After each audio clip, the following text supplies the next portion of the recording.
Namaste children, welcome to my channel. Today we are learning markets. What is a market? Market is a place where a group of buyers and sellers who are dealing with several commodities. Of course, when we hear about market, we think about it may be local market or regional market or national market or international market. That is according to the geographical area or according to the physical form we used to tell like that. But now, here we are learning markets on the basis of the intensity of competition.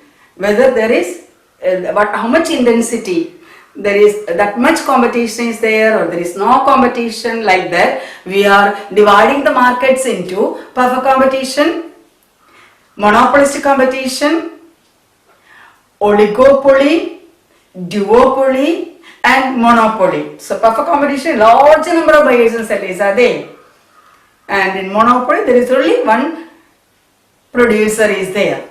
So here we are learning the first market condition, that is perfect competition. How a market, we used to call it as perfect competition. So under perfect competition, we have to see what is perfect competition. First of all, we have to see what are the features of perfect competition. Only by learning features of perfect competition we can understand what is perfect competition. First point is that there are large number of buyers and sellers. There are large number of buyers and sellers. There are large number of buyers and sellers, and their contribution in the market is insignificant. Their contribution in the market is insignificant. Why it is insignificant? In the total market, as there are large number of buyers and sellers, their contribution is insignificant or very small fraction, very small fraction they contribute, very small fraction they contribute, like that. So under perfect competition, in the total market, suppose you take a single seller in the total supply, he is contributing very less, so it is insignificant. So he cannot influence the market by changing the supply, because it is insignificant or very small fraction, very small fraction is his contribution. At the same time, if you take into account a single buyer, how much he demand in that particular from the market, from the total demand. Suppose you take into account the total demand, the supply is from the side of the seller, the same thing in the from the side of the buyer, that is total demand. In the total demand, this buyer is also having insignificant contribution regarding the total demand. That is, the enormous or thousands of sellers and buyers are there. Among the buyers, very small fraction. Here also, very small fraction regarding the buyer is concerned.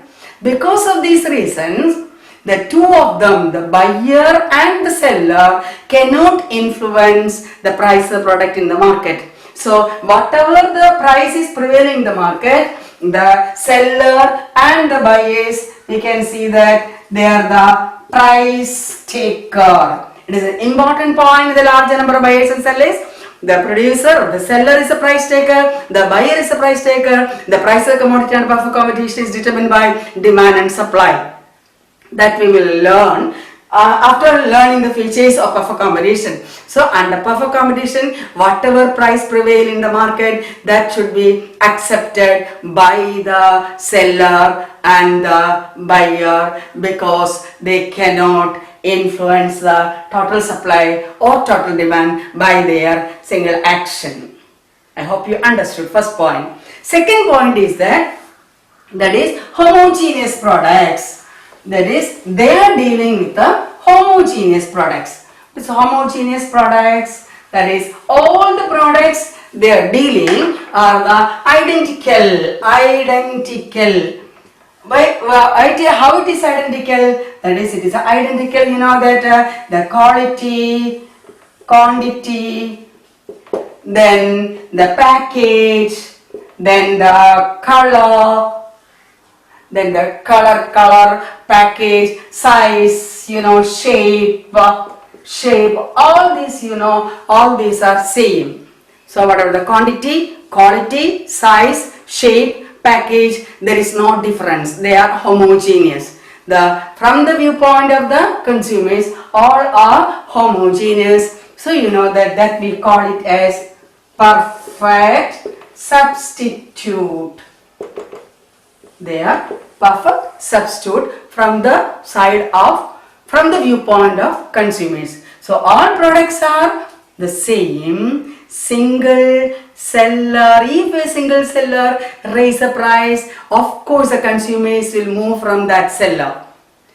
And so here also the same thing, all the products they are selling are homogeneous or identical. So you can see that there is quality, quantity, size, shape, color, or the color of the packets or the package, everything. The consumers cannot find any difference. That is perfect substitutes.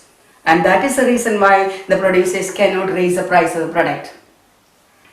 Then, so 2 points we have learned. First one, there are large number of buyers and sellers. Large number means thousands of buyers and sellers, or enormous buyers and sellers are there. And second point, we have seen there is homogeneous products. Whatever products they are dealing, they are homogeneous. And third point is that is they are selling, the consumers and the sellers are having perfect knowledge regarding the market,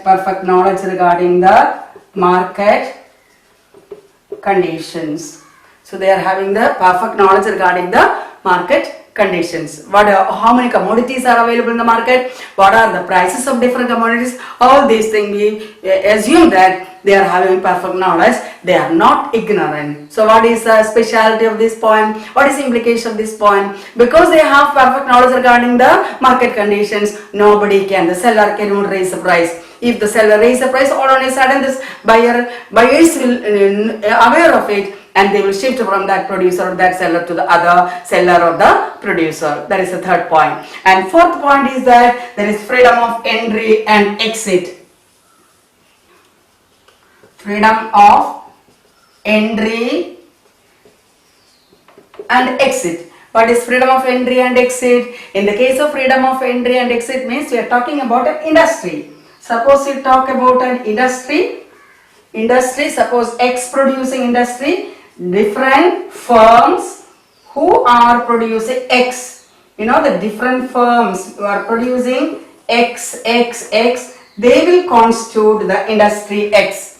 This industry X is formed from because there are different firms who are producing X, and the total we call it as an industry. Anyway, we will come along this in the equilibrium level when we learn. So different firms constitute the industry, and if the industry is making abnormal profit, new firms will enter into that industry. And if this industry is incurring loss, the existing firms will leave from the industry. So when the industry is making profit, new firms will enter into the industry, and if the existing industry is incurring loss, existing firms will leave the industry. That is the fourth point. And fifth point, we can say that there is free mobility of factors of production and products.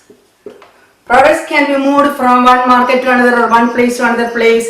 There is free mobility. There are no restrictions regarding the products and regarding the factors of production, land, labor, capital. You know that we can easily move from one place to another place. There is no restriction. So that about the freedom of mobility of the factors of production and the products. And sixth point is that it is absence of transportation cost. Under perfect competition, we assume that there is no transportation cost.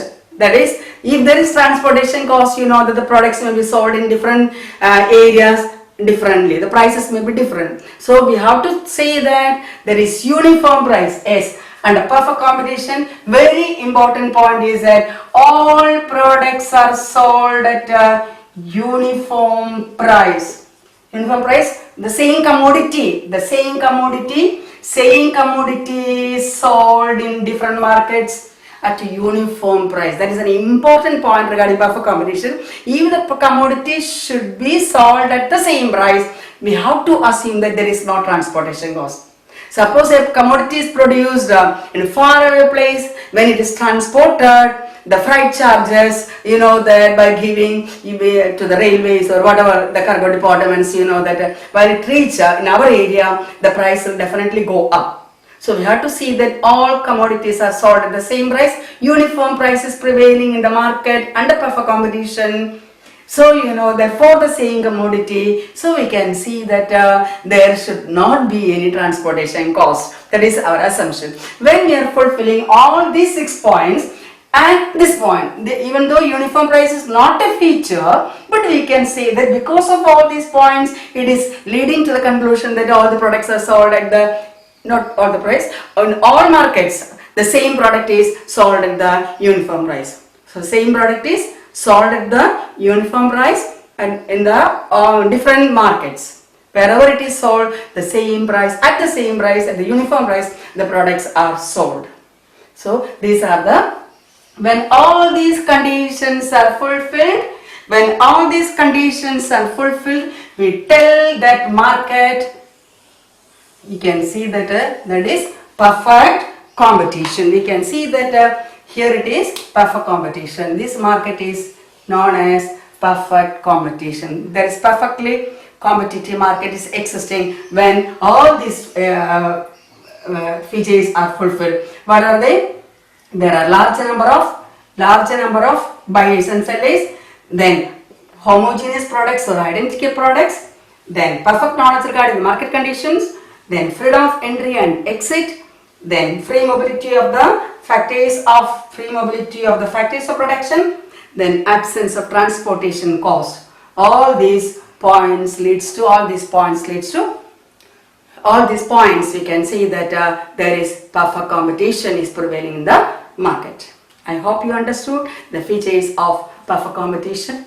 Then we can learn what is the shape of the average revenue, marginal revenue, how the price is determined under perfect competition. In the next session we can learn that. Thank you.